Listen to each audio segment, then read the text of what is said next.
El viaje en canoa no es únicamente un desplazamiento físico, es la escenificación de un proceso interior. En cada movimiento del cuerpo y en cada pensamiento del protagonista se revela lo que la psicología moderna, gracias a Elizabeth Kubler-Ross, identificó como las 5 etapas del duelo. Pero aquí esas fases no se aplican a la pérdida de un ser querido, sino a algo aún mucho más radical: la confrontación del hombre con su propia muerte. La primera etapa es la negación. El personaje se aferra a lo inmediato. Con un poco de aguardiente me curo, dice él. Esa confianza inicial es una defensa de la mente frente a la irrupción brutal de lo real. Como señala Freud, el inconsciente no puede concebir la propia muerte. Siempre encuentra un rodeo para postergarla. En esta negación hay un eco universal. Todos vivimos como si la muerte fuese algo que le ocurre a los otros.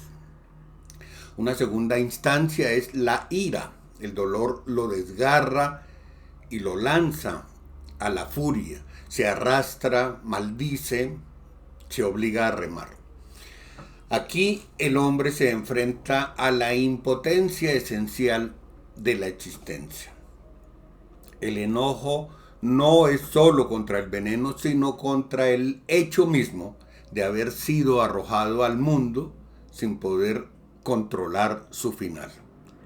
Es la rebelión inútil que Albert Camus reconocería en el hombre absurdo, ese hombre que choca contra la indiferencia del universo. Una tercera instancia es la negociación. Surge entonces la voz del autoengaño. Si logro llegar al río, me salvo. Si alcanzo el puerto, viviré. En esta etapa, el hombre inventa condiciones como si pudiera pactar con el destino. Es el intento de salvar la ilusión de control, de creer que todavía hay un trato posible con lo inevitable. Pero la naturaleza, la selva, el río, la propia sangre envenenada no responde a pactos. Otra instancia, la cuarta instancia, es la depresión. El cuerpo se vuelve plomo, la voluntad se quiebra, la tristeza lo invade. Esta fase no es solo psicológica, sino que es también fisiológica. La lucha contra la muerte desgasta las reservas de energía y con ellas se apaga el deseo de vivir. Horacio Quiroga nos muestra que la depresión, más que un sentimiento, es la antesala biológica de la rendición. Y por último está la etapa de la aceptación. Finalmente aparece la calma engañosa. Ya me siento mejor. No es una mejora auténtica, sino la serenidad del organismo que cede. Aquí se consuma la paradoja. La aceptación no llega como un acto heroico de la razón, sino como un engaño piadoso de la propia mente. La muerte se disfraza de alivio para que el tránsito sea menos atroz. El mérito de Horacio Quiroga está en que no teoriza sobre estas fases, las hace vivir al lector en la piel del personaje. En ese viaje interior reconocemos, sin necesidad de explicaciones abstractas, la lógica íntima con la que cualquier ser humano se enfrenta a su fin. Desde la filosofía hay una visión de la vida, obviamente. Más allá de la dimensión psicológica, a la deriva funciona también como una parábola existencial. En unas pocas páginas Horacio Quiroga concentra intuiciones que dialogan con la filosofía del siglo XX. con Heidegger, con Albert Camus, con Jean-Paul Sartre.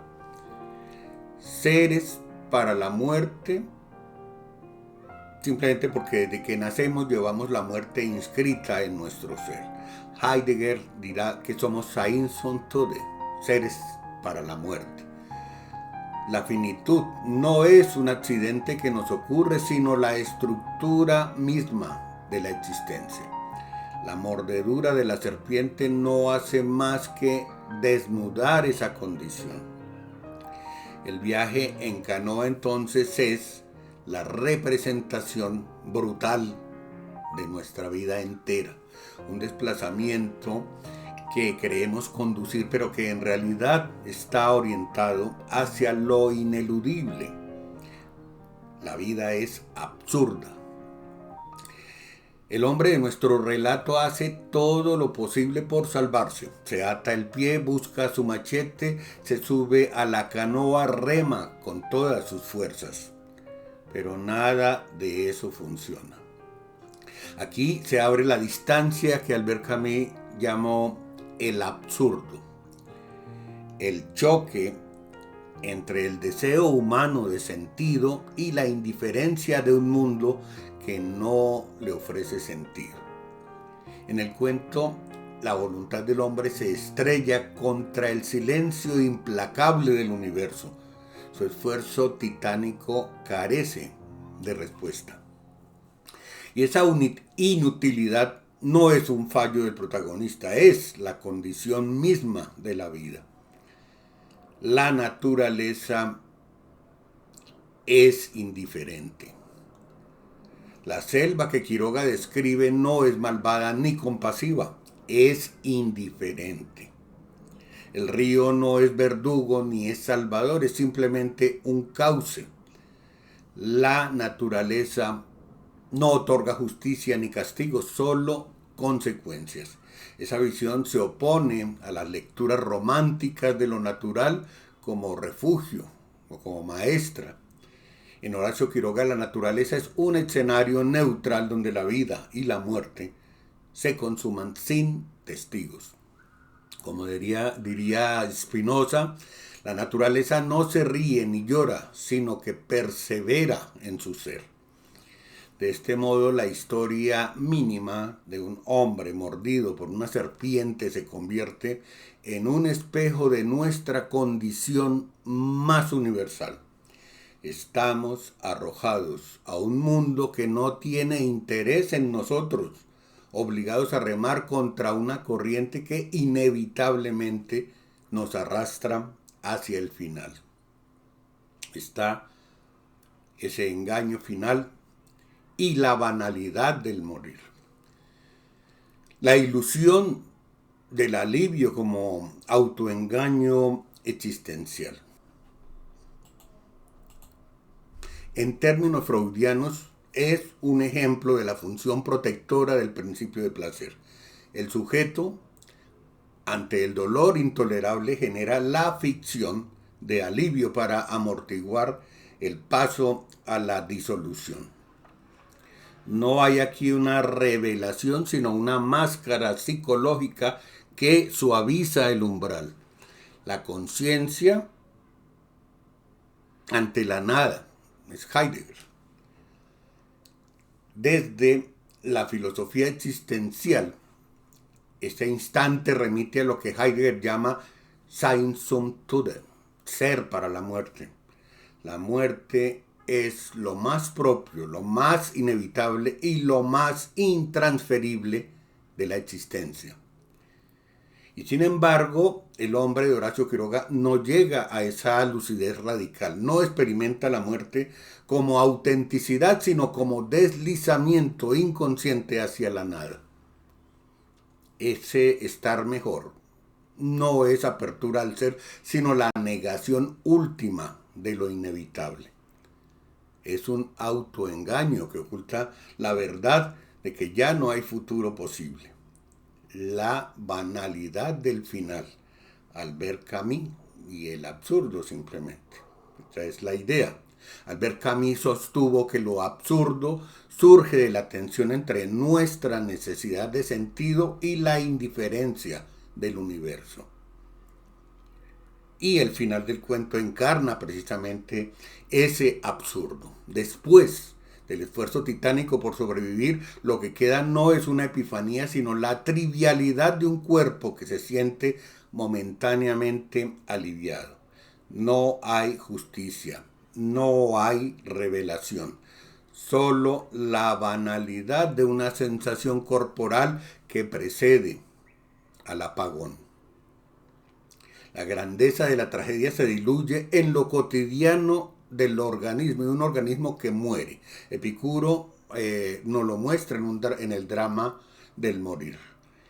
Epicuro afirmaba, la muerte no es nada para nosotros porque cuando estamos, ella no está. Y cuando ella está, nosotros ya no estamos.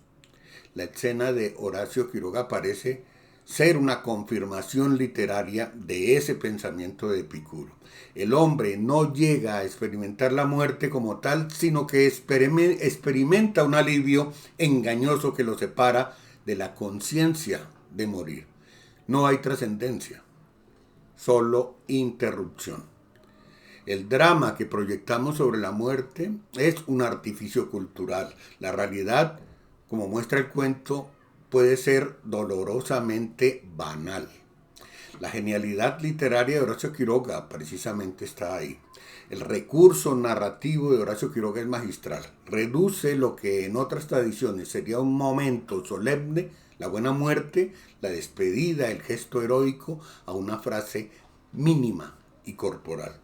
Y al hacerlo desnuda la muerte de toda épica y la devuelve a la dimensión más desnuda, la de un organismo que se rinde. No es un fracaso de lo humano, sino la condición misma de lo humano. Morir como se vive, entre pequeñas ilusiones y autoengaños, sin revelaciones trascendentes.